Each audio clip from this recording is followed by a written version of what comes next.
Well, Caitlin, thank you so much for joining me. I'm really excited to hear about this topic. It's such a fascinating topic when we talk about failure and rejection and all the kind of negative things that happen to us. So let's just jump right in and have you share a little bit about kind of how do you get interested in the topic of talking about rejection?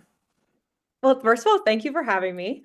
Second of all, rejection has been such a key component to my trajectory in life. Mm, And I can trace that trajectory back to high school, right? So mm, I'm an opera singer. yeah. When I was in high school, I loved to do musicals, I loved to perform, but I just never got the lead. I never was the star in the show. There was this one other girl in my class, and it was always her. And Always I would right. always be like the fairy godmother or the best Yeah. friend or whatever. And I was really frustrated in school because I was like, is it because I'm not pretty enough? Or, what Mm, is it? And I couldn't figure out how to handle that rejection. And I yeah. remember it was actually my dad. He said, if they can't see your talent, you have to go somewhere that does. Mm, And so I started looking for other organizations that did musicals and did performing hmm stuff. And I did find an organization that really did value me, and I made a ton of friends and they gave me great roles, and I started working for them in the summer. Like it was this whole thing that just kind of really blew up into something very good for me at a young Yeah. age. But through that organization, I did this one show, which, even if you're not a music person, this particular musical was sung in a very operatic style, Mm, right? So it wasn't in opera, but we were singing as if we were opera singers, and sure. it's this kind of old-fashioned crossover piece. Sure. And so I had no idea what I was doing. I was just copying the singer on the CD. Yeah. And I had no idea that it was good. Like I thought I was good, but I'm Yeah. not, a perfect judge. And so then I was finished with that organization. I went to college, and I went for pre-med, and Mm, I was failing chemistry really badly. Like mm, I was that college kid yelling in their dorm that yeah. Been there. Yeah. Yeah. that they are like, what is going on? Um, and at the same time, I auditioned to be in the musical in my college because Mm, that's how I knew how to make friends. That was what I did for fun, and it was just yeah. something that I wanted to do for fun. And I sang the operatic piece from that musical I did with that other organization, Mm-hmm. not knowing that I was singing, in this operatic way. I had Yeah. no clue. I just thought, I really like this song. I just did this role. Like, let me do this. Yeah. And so, unknowingly, in front of this entire music faculty, I had just impressed them all. And they Yeah. were like, who are you? You've never taken a voice lesson. Yeah. I I could name one opera. I Mm, knew nothing about it. And they were just shocked. And if it weren't for me seeking another outlet, mm-hmm. another place that was going to value and accept me, I wouldn't have ever sung in that style. I wouldn't have brought that piece to the Mm, audition.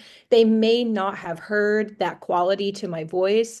yeah. And if it weren't for the fact that I was failing chemistry, I might not have been so willing to change my major from pre-med to Mm, music. yeah. And so it's like I'm tracing it all the way back to high school. Like I Mm-hmm. think about the things that are recent, but I can go all the way back to being a teenager and see how, if it wasn't for those rejections and those, I remember when the cast list would come out, I would cry, and Yeah. if it Yeah. wasn't for the times that I cried as a teenager, I wouldn't be here right now. And Mm-hmm. so I love to talk about this topic Mm, because for me, failure, not getting the part, rejection, not getting the job has been everything to me and has landed me exactly where I am, which is a place I'm very thankful to be. yeah. Yeah. There's a lot of powerful things in that, right? First of all, dads give great advice. So, I know. dads have really great things that like the one-liners too, those little zingers that stick with you for your whole life. But I also think about the same thing, right? I failed an anatomy class and that drove me to an English degree, which drove me to my current career trajectory. So I think there's a lot to be said about kind of that rejection or failure or however you kind of play that up if you can turn it to the silver lining part of it. So, Yeah. And I think in school, we're so trained to want that A, to want that A plus, yeah, to want that 4.0.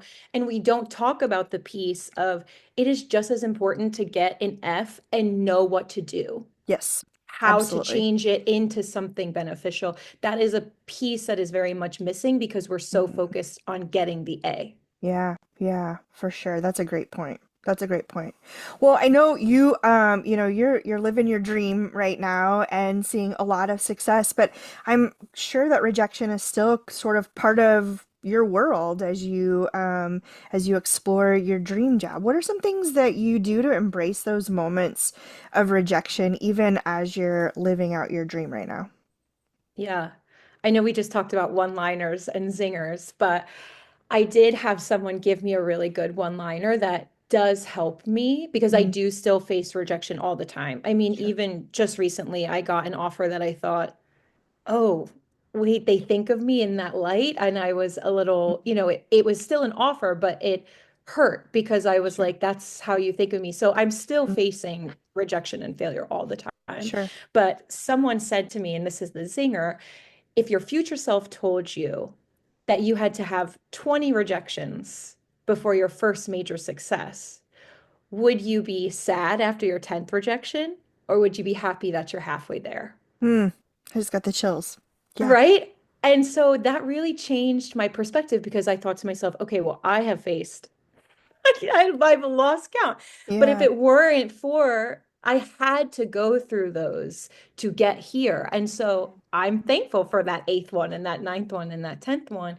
And so I wish I could go back in time and say, hey, if you got the lead, you might not have gone to that other organization. You might not have sung in your Mm. college. You might not, you might be, and you might be very happy being a foot surgeon, but it would be completely different. And so Yeah. that just it really changed my perspective.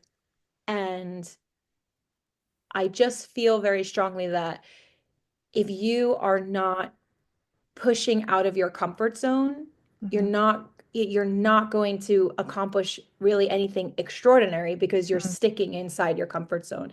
And Hmm. a key component of going outside of your comfort zone is facing rejection or Hmm. potentially failing. And so for me, I think, okay, well, if I stayed in my comfort zone and I didn't have the opportunity to get rejected, I Yeah. wouldn't be growing, I wouldn't be moving forward, and that is scarier. Hmm. So I really think about those two things, like the on the other side of your 10th rejection is success. And Hmm. also, if you're not facing success, you're not pushing, Mm. out of pushing the boundaries. Yeah.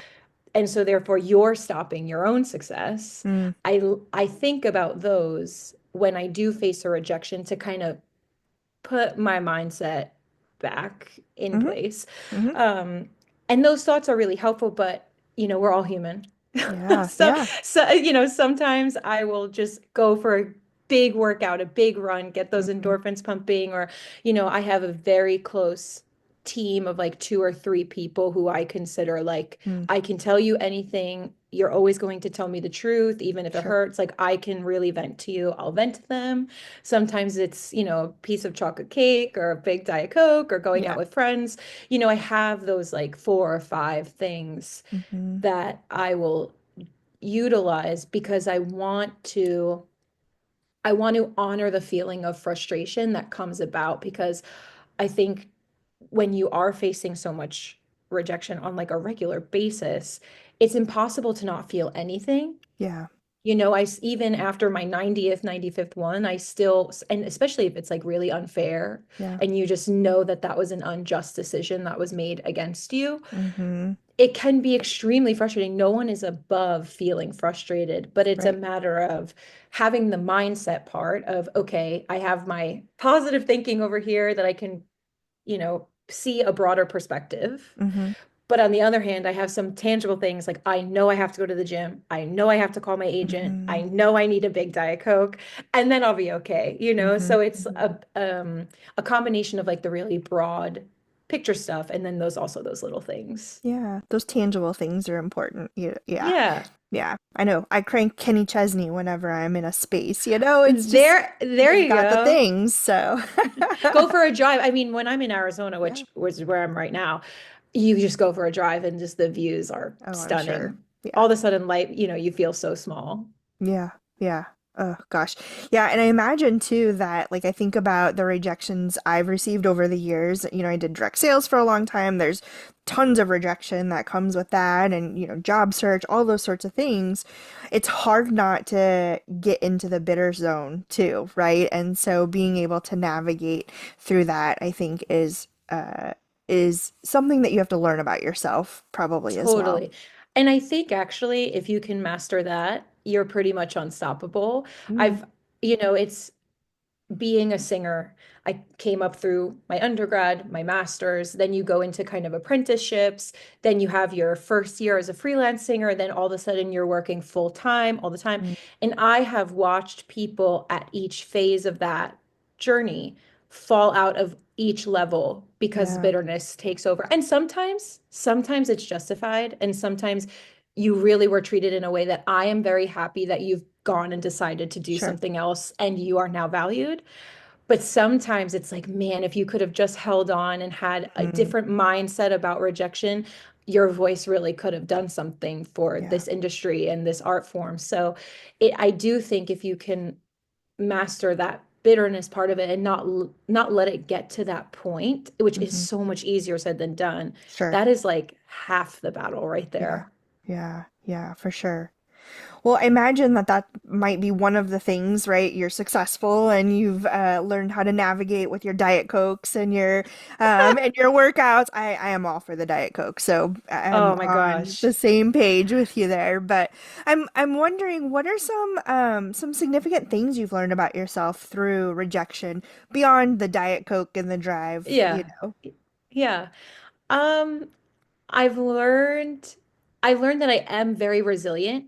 Mm, Watching the number of singers that I've come up with in this journey kind of dwindle down and still being here and still putting in the effort and mhm, doing the grind mhm, is shows a lot of resiliency mhm, on my part, and that's something I'm really proud of because not only are we getting rejected, but we're also singing is completely subjective. There's no mm, quantifiable data to show how we're performing. There's sure. nothing that can say like, oh, she hit this KPI. There's none of that. Yeah. And so we're constantly putting ourselves up for people's opinions and we're constantly hearing them.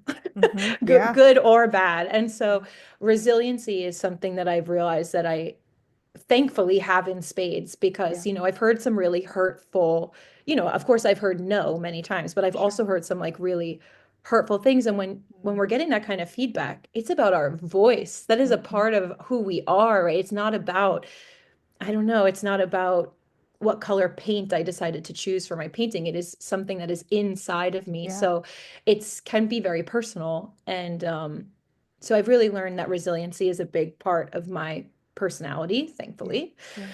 Um, and I also learned that I really believe in what I have to offer in Mm, my voice. mhm, I did a competition and I didn't win. And mm, I remember after the final round, I thought to myself, well, I wouldn't want to trade voices with any of the people who did win. And I think that that is the prize. And that's not to mm. say that they weren't extremely talented, and that's not to say that they didn't deserve to Sure. win. Sure. It's just that I believe in what I have to share with the world so strongly that regardless of any prize or not prize, I still felt like, well, I'm glad I have the voice that I Mm, have, and I still want to have it be heard by the yeah. world. And so that was a real breakthrough moment for me because it taught me that I don't need outside validation to feel worthy. Yeah. And Yeah. that is something that I learned about myself that like I go back to all the time where if I'm feeling like I need accolades or I'm feeling like I need validation or I'm facing a rejection, I can think back on that moment and remember, oh no, I have all the validation that I Hmm. need within me. And that was something that I learned about myself by not winning that Sure. competition. Sure. Sure. Yeah. That's so, gosh, that's so powerful, Caitlin. Like all, I mean, like truly, those are things that you have to exercise those muscles. that is not just something that you like wake up and you're like, oh, I think I'm going to be resilient today. So, there's a lot of pain and struggle and maybe tears and, emotions that go with that. So, kudos to you for being in that space because it is not an easy space to get to. No, it's And it's definitely not not. fast. It's not fast either. No, I mean, when I think back on even our time together at the University of Cincinnati, I faced quite a few Hmm. rejections in the singing world at that time, and Yep. I didn't know how to handle them back then. I Mm, mean, just like the simplest little rejection would make me, really sad for days on hmm. end. And I'm so glad that I am not in that place anymore, where now I'll be sad for like an hour, 2 hours. Maybe I'll think about it the next day and feel a Yeah. little like mad, but I'm not like sad for days. Yeah. And it is something that you have to learn because it did not, was not always this way for me. Yeah. For sure. For sure. Well, this is a women's empowerment podcast. We're talking about things that women should be talking about and maybe aren't. And so I'm curious why you think this is a topic that's important for women to be discussing. Yeah, I think there's a lot of reasons. Um, I think we've all witnessed or we've experienced ourselves an underqualified man getting Hmm. an opportunity over an overqualified woman. Yep. I think we've all seen it happen. Yep. And I think it's easy to keep ourselves stuck because we don't want to find ourselves in that position. Hmm. And so then we don't put ourselves in a situation to be rejected because I think it's easy to say, oh, well, that person's going to get it. And I just think we have to, on one hand, we have to fight for gender equality in the workplace. For sure. For sure. But on the other hand, in the meantime, that's going to be a huge long-term project, right? Yeah. On the other hand, there's work we can do within ourselves so Mm-hmm. that we are willing to take the risk. Mm-hmm. And so I think if we can normalize rejection as a path to success, if we can find that validation from within, like I was just saying, and Mm-hmm. if we can view rejection as redirection, we will be better equipped to handle rejections, whether they're fair or unfair, Yeah. right? Yeah. And I think the name of your podcast, I'm Done Apologizing, is like such a good way to think about this because I think being done apologizing looks like putting yourself out there for an opportunity that you may not get because you're worried about failing. Like, I'm not going to apologize for this. I'm putting myself out there and Yeah. I'm not going to be embarrassed if I don't get it. I think that's a huge thing is Mm-hmm. we don't want to feel embarrassed when somebody gets something over us or when something we put ourselves out there for doesn't pan out. Yeah. I'm not going to apologize for the fact that something didn't work out because I have to put myself out there Yeah. in order to see change, in order to see growth. Like rejection is a part of my path. I think um, being done apologizing looks like believing in yourself so much that even if you lose, you're still fully confident in what you have to offer, like that Mm-hmm. competition I was talking about. And I think it looks like realizing you deserve to win when you lost and using that as a reason to switch things up, maybe go somewhere that values you more. Mm-hmm. And I think it looks like failing 20 times and then having a huge success the 21st time. Oh, I love that. I love that. Yeah.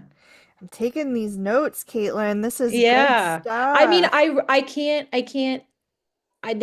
there are still things, especially competitions, that I don't sign up for because I know I'll be embarrassed if I don't make it through. And to Mm-hmm. me, applying for them anyway, that's Mm-hmm. what being done apologizing is. Mm. Is like I'm putting myself out there, and if it doesn't work out, like I'm not sorry. Like I Yeah. put myself out there and I tried the same as you did. So Yeah. I do think that that's a huge thing. And I think especially for women, we are so wired and so Mm. pressured to always be perfect and to Yep. never fail and to never slip up. And, that's a huge generalization, but I think most women you speak to will say that they feel that way. And Mm-hmm. um, it's okay. Like it's okay to apply to a job that you're not 100% qualified for. You should still do it. You should still put yourself out there. Yep. It's okay if you don't get the promotion. You are setting an example for the other women in your job, in your field, by taking that leap of faith. And I Mm-hmm. think that that is, even if you don't get it, that is worth its weight. Yeah. Yeah. No, I love that. One of my favorite episodes is my second episode of the entire podcast where I talk about perfectionism. Yeah. And, it's a myth. Like perfectionism happens in moments of time, right? As a fellow sports fan, I reference baseball. There's a reason why there's only a few perfect games out there because they happen in moments of time, and so I appreciate you saying that because that is an underlying theme I think through a lot of my episodes is this concept of perfectionism or being perfect or Yeah. presenting as perfect. So that Yeah. resonates a We lot. we we all know people who have completely unfounded confidence that is just, Yeah. there are even singers out there who just think they are the best thing since Mm. Pavarotti, and they're not quite there yet. And Hmm. that's not a slight at them. They're just not there right now. They're not there Yep. yet, but it doesn't stop them Hmm. from thinking that they can do it. And Yeah. sometimes that delusion is more important than being perfect. And so I'm not Hmm. encouraging anybody to be completely delusional, For sure. but don't stop yourself just because you're not at 100%. Hmm. Keep Hmm. working to get to the magical, mythical 100%. Yep. But I wouldn't not put yourself out there for fear of failure. Yeah. I love it. I love it. Well, you definitely just laid down a whole bunch of great advice and tips for the listeners. So I'm curious, what additional tips do you have for listeners as they're thinking about, like, I don't want to do it. I might get told no, or I've been rejected and I'm not sure how to handle that. Yeah, I mean, we did a bunch, but I think there's the one hand of it where it's okay, getting comfortable with being rejected. And for me, my rejection comes from many sources, right? I work freelance, so every month I could be working for a different employer, which Mm. means every month I could be facing another rejection if I'm applying, you know what I mean, auditioning Yeah, for yeah. things. And so it can come from many sources for me. So it's not hard for me to find another source, another place that values me and supports me, right? Hmm. But if you're somebody who is trying to climb the ladder in your career or in your passions or whatever it is, and Hmm. you're really like you're in a 9 to 5, it's one place, and you find yourself like getting rejected consistently in Yeah. this one place of work or this one hobby that you have, this one group that you're a part of, Hmm. my tip would be that you can master rejection and handling bitterness all you want, but there is something to be said about going where you're valued. Mm. And there's that great concept about the water bottle, which is in a grocery store, a water bottle is 40 cents. At a gas station, it's $2. And at a baseball game, it's 7. Yeah. And you need to go where you're valued, right? It's the Hmm. same water bottle valued completely differently. Yeah. And so for me, I'm lucky in that way that like if I get rejected or if someone treats me, in a way that is disrespectful or whatever, I Hmm. just don't have to sing for them again. I can go on to the next Sure. theater or I can go with my guard up, But if you're someone who is really working towards something in one specific place, the other side of mastering rejection is also seeing it as redirection. Mm. And sometimes that rejection might just be your wake up call that it's time to cast a different net and go where people are going to support your growth. Hmm. My sister actually, she worked for an amazing company. They absolutely loved her, but she was so good at what she did that she completely outpaced any kind of Mm. promotions or things that they could give her, Hmm. and they were a great company. They did value her, but they couldn't match the skills that she had she went from like entry level to like could have taken over their entire engineering department. Yeah. And there was nothing for them to do for her. And I remember she felt very dejected and she Mm. felt like she wasn't getting what she deserved. And when that is the case where they value you and they like you, but they can't do anything about it, you have to take that as a redirection that your next opportunity is somewhere else. And Yeah. she did end up getting an amazing new job that is completely suited to her skills and suited to her, um, where she's at now. And Hmm. she's valued so much higher. And so sometimes I think, yeah, we can handle rejection all we want, but is it a redirection is a great Hmm. question to ask yourself. Mm. I love that. I love that. Is it a redirection? That's really Yeah. important. Yeah, I mean, for me, it was like I'm failing chemistry. I'm not meant to be in Yeah. science. But on like a very basic level, it's like, okay, well, I really like my company, but if there's nowhere for me to grow here, Hmm. I need to look somewhere else, no matter Yeah. how much I like them. Yeah, for sure. For sure. Well, this has been really good stuff. Like super important things. I think things that women probably think about but don't really talk about because we've got to put on this air of perfectionism or Totally. not showing our failure piece, which I think we're getting better at, but still we can talk about it a lot more. So, Kaylin, what kind of final thoughts do you have for my listeners? Well, first, thank you for listening. I think you just brought up such a good point that we're afraid to kind of show when Hmm. failure and rejection happens to us. And I think as women, when we see another woman in that boat, we have to be there for one another. Hmm. And if someone gets passed up for something that they clearly deserved, I think it's totally okay to go up to them and say, like, I really think that like you deserve that, and I'm Hmm. sorry. As simple Yeah. as that, or bringing them a Diet Coke. I think as women, we we really need to be there for each other um, when it comes to rejection and when it comes to failure, because I want to see women breaking all the glass ceilings, Yeah. and we can't do that without failing a couple times or Yeah. without facing some sort of rejection. So if my support can help you break a glass ceiling, then I'm going to be there for you. I love it. And then the last thing I would just say is next time you do get a rejection or a failure or you're passed up for something you think you deserved, just imagine me there saying congratulations, because maybe you are at your 10th rejection Yeah. and you're halfway to your 20th. And Mm. just try thinking about it in that light. I'm there cheering you on. Ah, I love that. Congratulations. I love that. Right? That's really great. That's really great. Well, Caitlin, I am so grateful for you sharing all of these nuggets of wisdom and your story with me and my listeners. And so, thank you so much for just spending some time with me and with us and sharing all this great information. Thank you for having me. I'm glad that we were finally able to find a time and make it work. Thank you Yes. so much. Yes, yes. And listeners, thank you for joining us again for another episode. I appreciate that you continue to come back and share all these episodes with others in your world and in your circle who might be of interest or have a need to listen to these topics. So, this week's affirmations, I'm done apologizing for spending time focused on me. I'm done apologizing for taking the risk. I'm done apologizing for going somewhere that values me. And you can fill in the blank on this one. I'm done apologizing for. Friends, go out there, have an incredible week. Do the amazing things I know you're capable of. Remember to like, follow, and share wherever you're listening to this. And hit that subscribe button. You want to know when the new episode comes out? On Monday mornings, of course. Hit that subscribe button. That way you get notified every single time a new episode drops.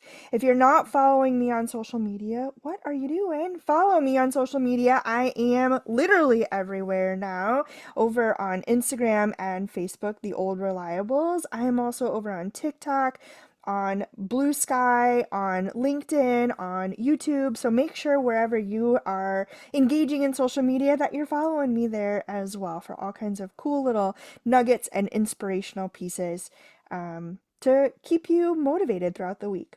And if you want to be my guest, like Caitlin or any of my fabulous guests I've had on the show, make sure that you fill out that form in the link in my show notes or on any of my social media platforms.